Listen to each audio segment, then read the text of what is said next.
A very good Sunday morning. I'm Chief Meteorologist Ed Bloodsworth with WKRG News 5. We have the latest update just coming down on Tropical Storm Milton sitting in the western Gulf of Mexico. Satellite imagery showing that the system appears to be getting better organized. The maximum winds are now up to 50 miles per hour. The minimum pressure down to 1,003 millibars, and the movement is now east at 5 miles per hour. There is a NOAA Hurricane Hunter aircraft en route to investigate Milton this morning, so we should get some valuable data later on today. Perhaps that will be included in the 10 a.m. advisory from the National Hurricane Center.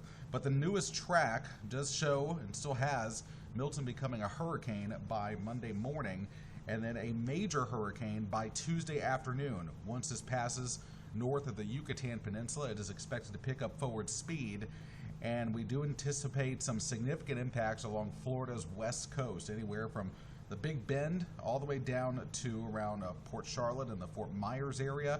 But we're really watching closely the area between Fort Myers and Tampa Bay for some major impacts in terms of surge winds and rain as well. So the general thinking in terms of the track of this is unchanged. Now we look at the chance of tropical storm force winds.